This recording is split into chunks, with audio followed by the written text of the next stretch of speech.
8 segment tonight, you may have heard reports of tension between the McCain people and the Sarah Palin people. Both candidates deny it, but there was something to the story. And today, Governor Palin continued her public face.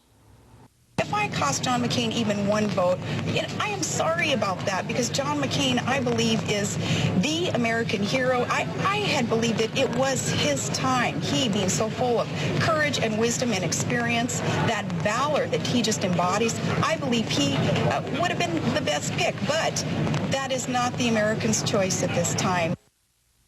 Joining us now from Phoenix with the inside story on the governor's odyssey, Fox News chief political correspondent Carl Cameron, who has covered the McCain campaign. All right, let's take it from the beginning. In the convention in Minneapolis, St. Paul, everybody was happy, big bump, this and that. When did the first signs of tension develop? Well, it was actually before the convention. There were some people in the McCain campaign who thought that the selection of Sarah Palin was risky because they didn't believe that she had enough knowledgeability to carry it off. And there were some objections. The McCain campaign needed a game changer. They said as much. Some even described the selection of Palin as something of a Hail Mary. But early on, they began to discover that there were these gaps in her knowledge. And I just want to rattle off a couple of the things that insiders say she just simply didn't know. There were real problems with basic civics, government structures, municipal, state, and federal government responsibilities.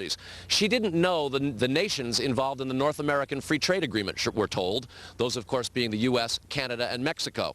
NAFTA, a major campaign issue, that would have been something of a deficit. We're told that she wasn't actually able to name all the countries in North America as part of that debate.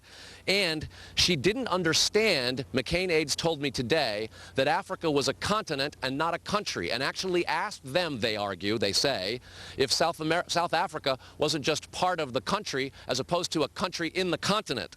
They go on to say that she didn't understand the idea of American exceptionalism, a classic principle of Wilsonian doctrine that says that the United States is exceptional in the world and has therefore a very special role in leading the globe. Yeah, all of these things caused great doubts. Okay, so her frame of reference in history and geography and current events was weak, according to your sources.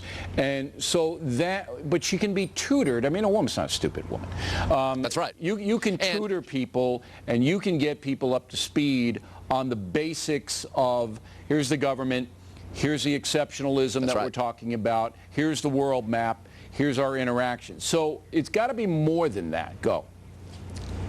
Well, one of the things that happened was she took a little bit of interview preparation before the Charlie Gibson ABC News interview, and by most accounts that went fairly well, although she was left a little bit irritated by some of the questions and the general reporting of that interview. But then the Katie Couric interview came, and for that she refused interview preparation. It didn't go well, and she blamed ostensibly Nicole Wallace, a senior advisor who had in fact worked for CBS with Katie Couric and had organized some of that interview. And then the rift began to really sort of unfold. But let's get specific. That here. refusal of debate prep caused some problems. All right, so she didn't want to be bogged down with a lesson before Ms. Couric talked to her.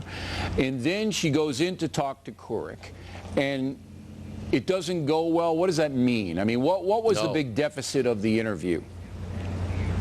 Well, in fact, McCain aides will argue that there were no unfair questions from Katie Couric, though the reporting of the interview might have been snarky and an example of sort of mainstream media beating up on a Republican conservative and a woman. They argue that the questions from Couric on the merits weren't unfair.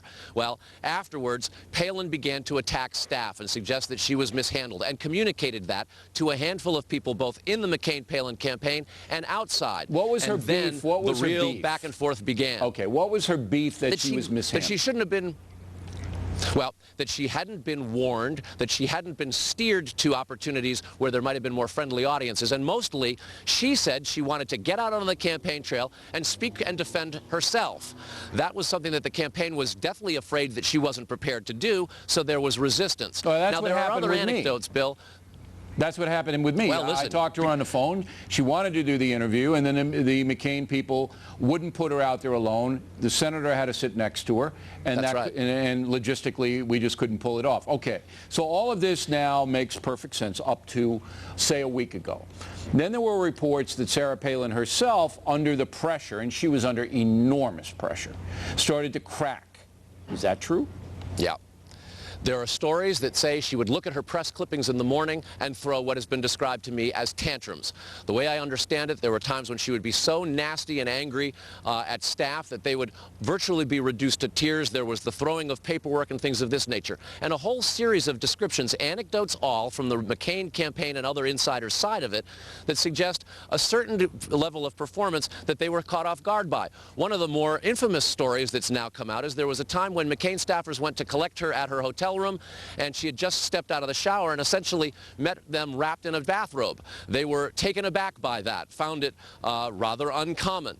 They have suggested that she's a bit of a shopaholic and that on more than one occasion she would go out and buy clothes that to many seemed unnecessary because the campaign had already provided her with a very large wardrobe, a wardrobe that famously rang up a bill of about $150,000, mostly because they bought extra sizes to make sure everything fit, but the aides say she took a lot of extra clothes. That sounds and like $20,000 in clothes went to know? Todd Palin. Yeah, that sounds like nitpicking. Oh, listen.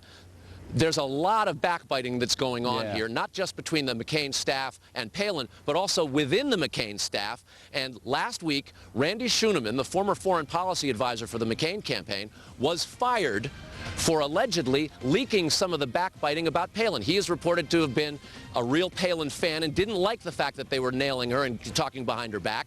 He put it in the newspapers, and for that he was fired. Well, at the last minute, the McCain campaign and Senator McCain himself said, let's not make it public, let's keep it quiet. That's not the kind of message that they want. He had been under fire for a chaotic campaign that was often sort of contradicting itself and wrapped up in this type of pettiness. It was almost omnipresent in the staff in the final week, notwithstanding Senator McCain's campaigning barnstorming at a frenzied pace around the country. Yep, this certainly was something that the campaign staff says was unprecedented. Well, it certainly doesn't sound like a great situation. I'm sure there's a book in it for somebody. Hey, Carl.